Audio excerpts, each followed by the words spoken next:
And we're live. We're live? We're live? Hello, everybody. This is Lisanne Miller from W, Cushing and Company, live from the W Cushing Dye Studio. Now, if I sound a little froggy or my cameraman, Deb, starts a little coughing, we both have laryngitis and head cold, so we apologize ahead of time. How's that? So today, on our podcast, we are going to be doing dip dyeing and pot dyeing. And I've chosen some of my favorite colors to do that with, and I've written down right here what measurements I'm using during this podcast, okay? And up front are the colors that we will be using.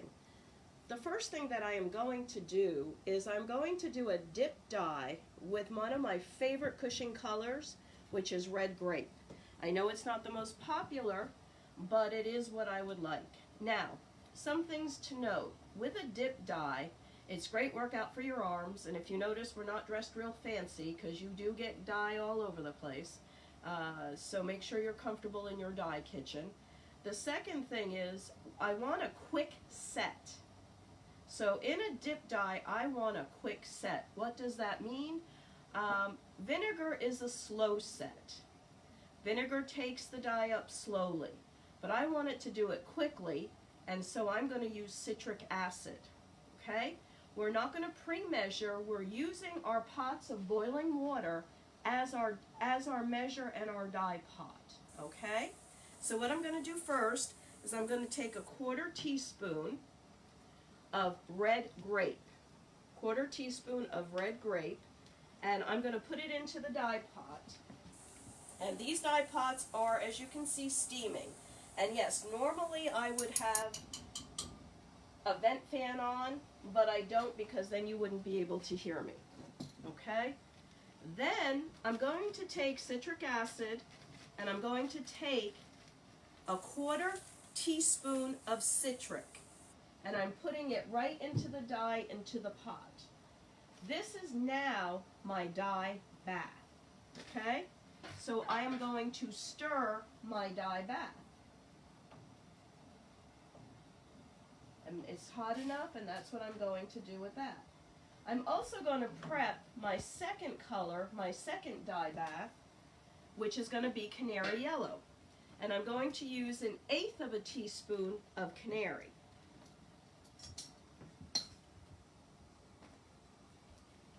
And I'm going to prep my second one.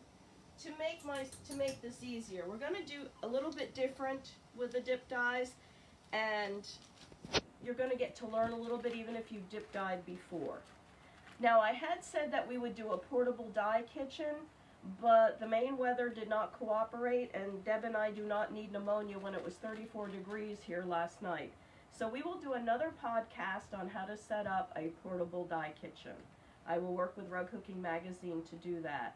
Okay? So I'm going to put my citric in there as well. And I'm going to stir it. And I use a wooden spoon. Okay? You can go to the Dollar Tree, Dollar General, Walmart, buy a group of them for $1 because they are going to get stained. And I'm going to stir this to make sure it's all even. Make sure everything is dissolved. Okay? And Deb's going to come over and show you the 2 pots. They look like we're getting ready to dye these today. Okay, so I have pre-soaked my wool. My wool is pre-soaked. I pre-soaked it with the Lemon Joy, so it's all done already. And so now I'm going to start with the dip dye.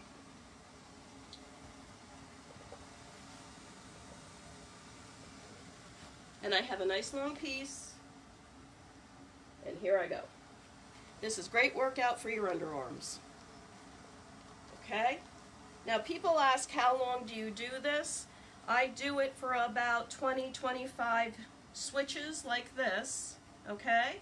So I'm doing it for about 20, 25 switches, and then I'm going to go down a little bit more, like that. The deal with a pot dye is you don't want straight lines in a pot dye. You want it to all blend very nicely. You want it to look uniform, and so that you get the lightest to the darkest of the color. And yes, it's good workout. Now, you don't always have to do a narrow. You can do a wide, okay, if you so choose. That is fine as well.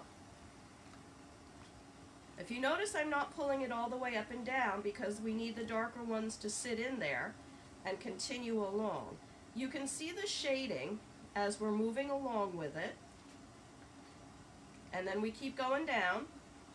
We're going to keep going down with it. Okay?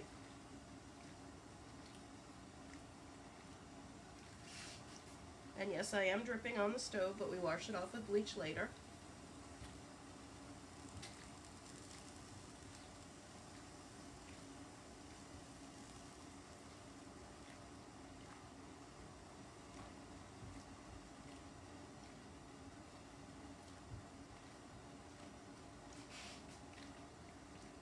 And I'm dropping it. Now, most people falter when they get near the end, okay? They falter near the end because they only need a light tip at the end and they don't really know how to do that.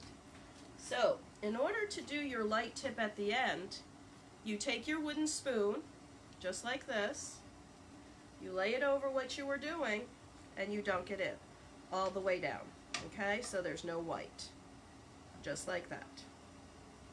And you make sure it's lightly covered, which it is, okay? This way you don't burn your fingers. And when you pull it back out,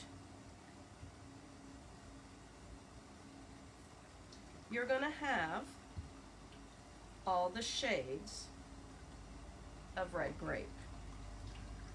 So hopefully you can see from light to dark with all the shades of red grape. Now, if you notice, there's going to still be some color in here, and that's okay. I'm going to put this over here for now, just like that. And I'm going to lay it right in here. And as you can see, we've gone from light all the way to the darkest of red grape in a very short period of time because I used a quick set. Okay? There you go. So, red grape happens to be a favorite of mine. Also, I happen to like Canary Yellow. I feel it's a great yellow. It's kind of bright. It works really well. So for the Canary Yellow, I'm going to go in with a long piece again. And this is our white wool. It is a great wool. You can cut it from a 3 all the way down. And I'm going to go in the pot. And I'm going to start again. Okay? And I want a long draw of this because I got about a field of daffodils that I want to do. So if I want to do a field of daffodils and get all the values into one piece where they bleed nicely into one piece, this is how I'm going to do this. So I'm getting a nice yellow. This is our canary, and I used 1/8 of a teaspoon of canary into the water. Okay? Notice the pots are not boiling. Notice the pots are not boiling, they're just steaming. And the citric is making it a nice quick set so that we can continue this. And it is good workout. We're getting a little aerobic workout here. Not that we need an aerobic workout today when Deb and I are having trouble breathing. This is also a good facial, ladies and gentlemen. Good facial. Now you see, we're done with this. This is a high chroma.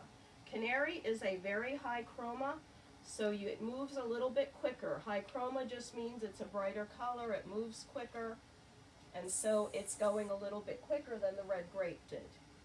Okay? So now, I'm almost to where I'm going to lay it over. And if you notice, I have folded this up when I am doing it. By folding it up, you get creases and you get different variations of color which add to your shading. So, here we go again. We dip it in very quickly and we pull it out. And then, yes, it is hot, ladies. And then we have, and you'll see the water that's dribbling from here is almost clear. You can't see much color. So we have just about exhausted that. And as you can see, whoop, it is live. We are going along, see, and it's not going to stay up. But let's try it again. Let's try from the other end. I'd like you to see the entire run of the color because that's really important in this.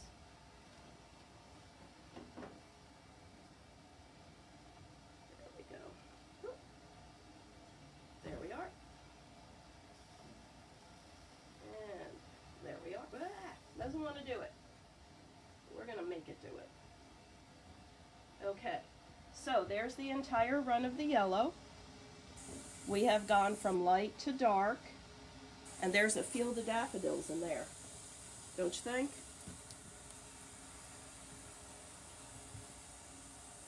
All right, let me put this in here. So now I would take the water out of this, I'd make sure that it was rinsed, and then I would dry it in the dryer, and it would be ready to use. And I'm going to lay it in here so you can see it a little bit better. Sorry for the falling, it's just not cooperating, but there you are. Okay? All right. Now, we're going to take it to a different level. We still have red grape, we still have some canary. I happen to like the two of them for a flower. So now I'm going to use them together. So I'm going to start with the red grape, and I'm going to bounce it in. It won't be as dark as the first one because we've exhausted some of it. Okay? But it's still a pretty color. Pretty for pansies. Yeah, it is pretty for pansies.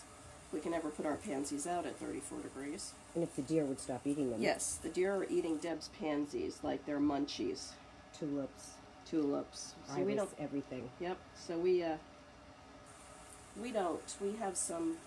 We have some coming up, but not many. So here we are. We're still doing this again, and by folding it, almost like accordion pleating it, you are getting different shades and colors. And I'm going to continue this along, and I'm going to go kind of light with it. Okay? Now, here I am, and I've got this left over. Here we go. Now I'm going to start on this side. And I'm going to start again. And I'm going to go dark all the way to the light. So how much citric is in the pots? 1/4 teaspoon in each pot.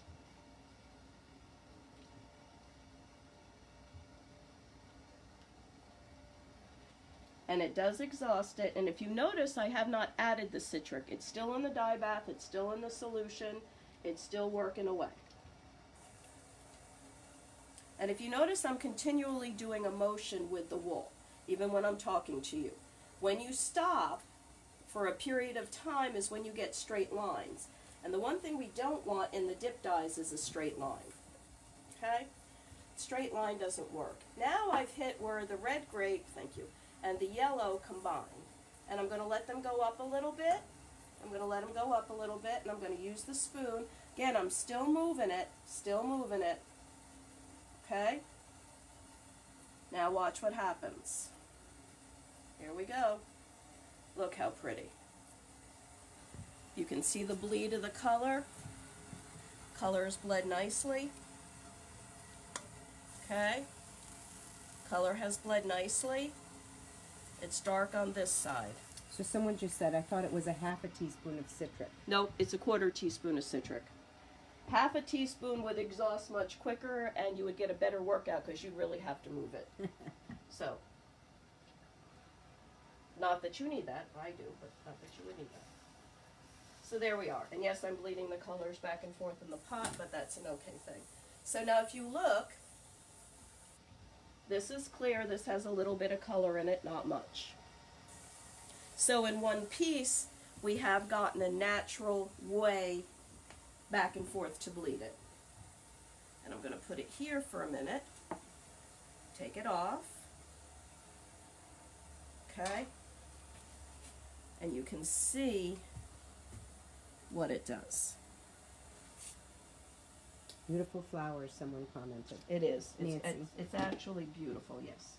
Nancy Klunder. Yep, very nice. So, there we are. Now, I have these 2 pots left. I hate to waste dye.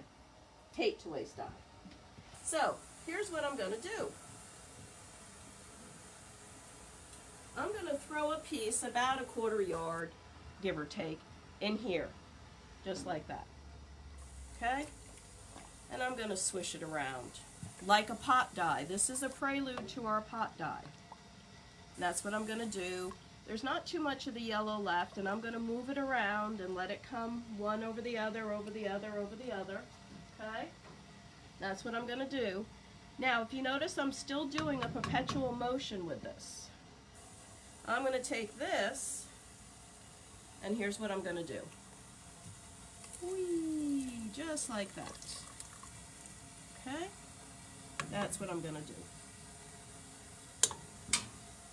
And I'm going to add a little bit more.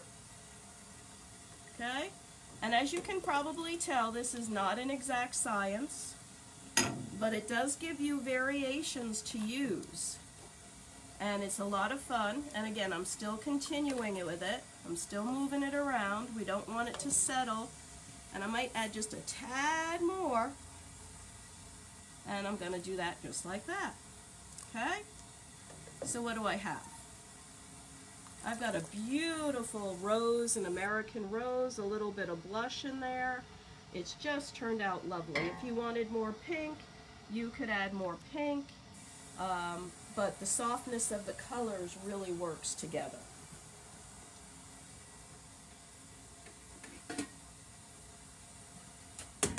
Here we go. Again, it's clear. I'm going to put it in here so you can see it. And you see how nicely that looks? It does go with everything. But it makes a beautiful peony, a beautiful rose by itself. So Susan Herring is asking, Yes. how much water is used, and is it tap water? It's tap water. It's well water from our well. The water does not matter.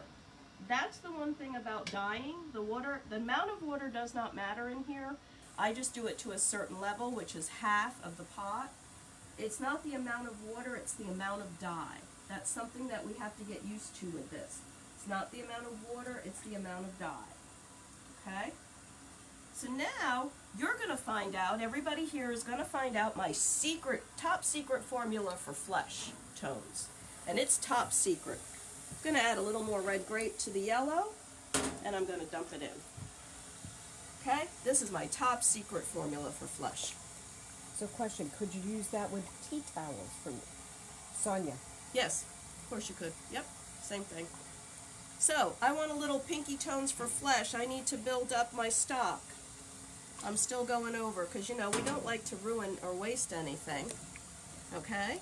So we don't want a yellow, you know, a jaundice-looking face tone, so we're going to add a little bit more to the yellow. And we're going to move it, again, here we go, that movement so it doesn't blotch up. And look, you've got flesh tones. A nice flesh tone. It's nice, it's soft, it's mottled. It's almost peachy. Yeah, it's almost peachy. It's great for Santa faces. It's just good because if you have it when you need it, you'll be great with it. Okay. So now we're going to add that into this, like this, so you can see them all. Voila. And that one is the flesh. So I still have some more to exhaust. Okay? I still have some more to exhaust. So, here we go. In my little stash. And I keep all my little leftovers. Okay? All my little leftovers I keep them all just because you never know. I keep them right here when you're going to need them. Okay? So now I've crowded a pot. This is called crowding a pot. I'm crowding it up, and that will play into our pot dye. But here we are with the pink, in case you really want a pink, or you need it as an accent for your red grape. These are all from the same dye bath. Okay? So Linda Kling says, more fun than dyeing eggs. That's right, more fun than dyeing eggs. More useful sometimes, because then you got to eat the hard-boiled eggs, and actually we get tired of egg salad after a while. So, here we are. You can also use it for flesh. It's an off tone. There we are. But I'm still not done. There's still a little more. So now, I've got this, which will do flesh again.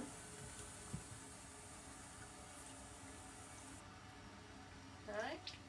We're going to take a nice long piece. Okay. And I'm going to put it in here. So in there we have this for flesh, and it might be very pale, but it will work. So that we have for flesh.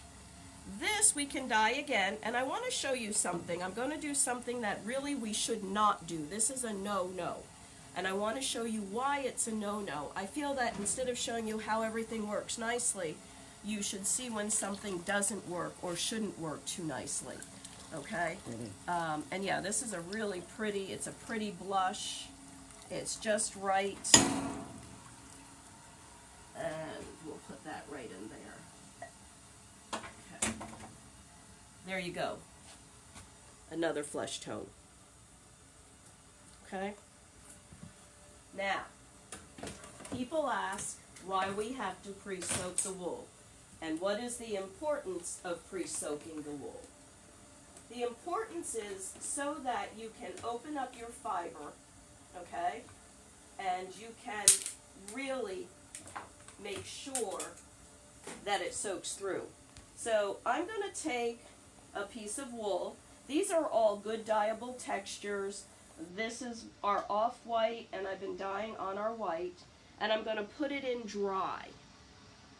Okay, I want you to see why we have to soak these, okay?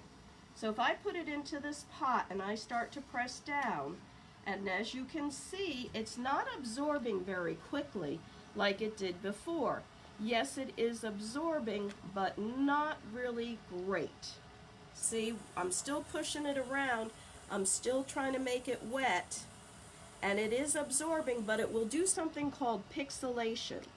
And when it's not open all the way and the fibers aren't fulled all the way, then you have a problem of white core wool, where the core is white. Now, I could leave this in here for 15-20 minutes. It should soak all the way through. But if you notice, look, I still have the white right there. That causes pixelation. And that's where you get the funny little marks in the wool. It doesn't look like it's gone all the way. And if you notice, this has taken quite a long time and it's still not soaked up.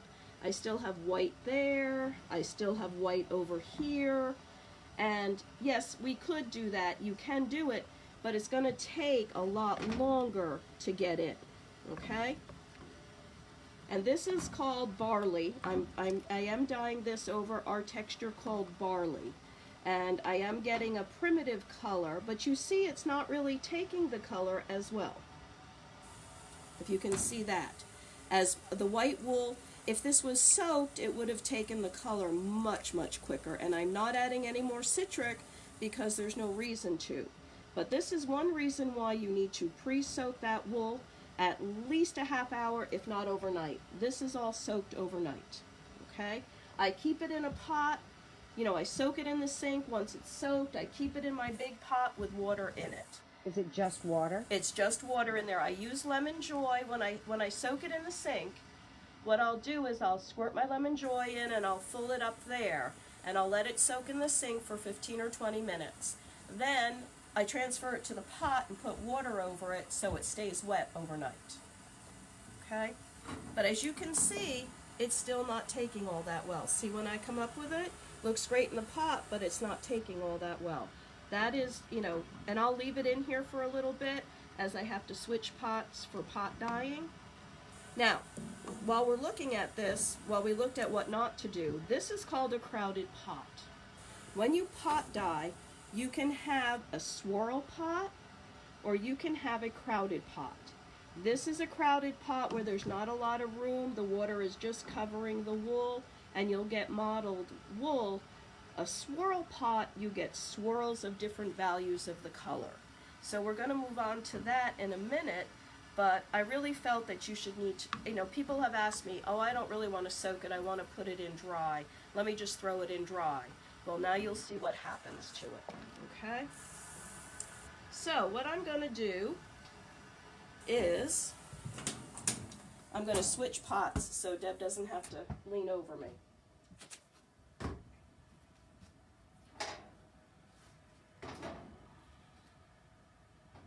And yes, it is, they are enamel pots.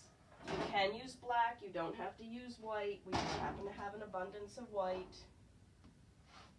Okay, here we are. Those are off and those are on. We're good. Now, as you see, I've got leftover from where I did the flesh tones. At the end of the day, if it's still hot, I'll keep it on low on the burner, okay? And I probably will I'll pre-soak some wool, and I'll throw a yard in for the rest of my flesh. All right, so here we go. Now we're going to do something that is really fun. It's our new color. It's Flower Power Pink. We're going to do a pot dye. Now we're on to pot dye. And Flower Power Pink, a little goes a long way. So I'm going to use 1/64. 1/64. That's what I'm going to use. In this big pot, I'm going to use 1/64, okay, of Flower Power Pink. Somebody said that Cushing didn't have neon colors. Well, where do you see this? Okay, here we are. We're at 1/64 of Flower Power Pink in this huge pot. Okay, I'm going to go back and I'm going to put in a 1/4 teaspoon of citric. Just like that. And I'm going to stir it. Okay, so this is my pot that I'm going to do the pot dyeing in. I'm also going to go to the second pot and use another one of our new colors, which is granite. Now, I know that people have trouble with gray. I understand that. I understand that. However, our granite does not purple as much as some of the grays do. And so with that, I'm going to use, in the smaller pot, a 1/2 teaspoon. Okay? So there's 1. There's 2. This is our granite. A 1/2 teaspoon of our granite. And then again, I'm going to add a 1/4 teaspoon of citric right in. Okay? And now I'm going to stir that up as well and let the colors gel.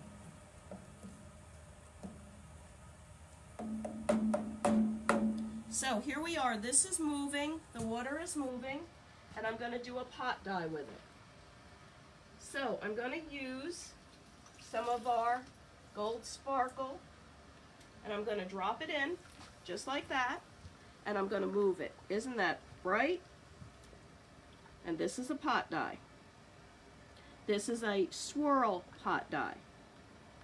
Okay? This is where I'm swirling it. Okay? I just drop it in and I'm swirling it. Do you always swirl it in the same direction? No, you don't have to. It doesn't matter. A lot of times I'll do like I do with my pasta, swirl it around my spoon and keep going with it. That is Flower Power Pink, but I did let it bunch up for a reason. I wanted to get all different values in the pot dye, and I don't want it to be a solid dye. Okay? So I'm also going to swirl in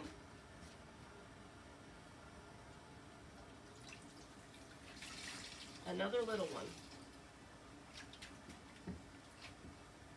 Right in the same pot. Now I'm creating, okay, now I'm going to create, I'm going to do this, and I'm going to swirl it. And that's what I'm going to do. I'm going to keep going around and around with it. Because I don't want it solid, and I want different values of the same color in there. Now, this is still not a crowded pot. This is not a crowded pot. This is still just a swirl pot. And with the citric being added in, you see how quickly it took. And usually I will leave this in for about 5 or 6 minutes, no more. But you can see the different values that we're already getting. This is a good, if you want this toned down, Flower Power Pink is great to over dye on lights and shadows, a gray or tombstone, crazy khaki. It won't be as bright. But if you like bright, here's bright. And it is bright. You need your sunglasses on for that. Sticky note bright. Yes, it is sticky note bright. Whew. Okay, so that's our pink, our Flower Power pink. But it fits for Easter, for what we're doing here. And you can see all the different values I'm getting by keeping it moving. And normally it would be moving a lot more than what it is. Okay, so now I'm going to transfer it. And the Flower Power pink, a little, like I said, a little goes a long way. If you have textures that you want to brighten up, Flower Power pink is your person to brighten it up. Okay? If you like the bright, this is it.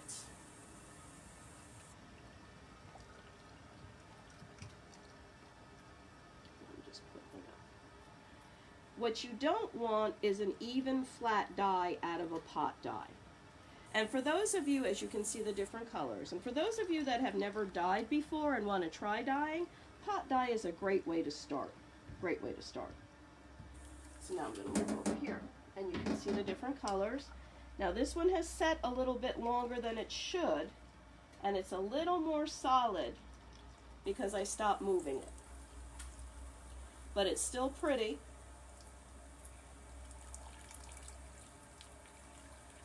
And you can see, there we go. Here, this was on our off-white. This was an off-white with the gold glitter, and this was our white. You can see the difference in there and the different movements in there. Okay? It is bright. Bright is bright. Now, here we go. We're going to do a crowded pot. And I love a crowded pot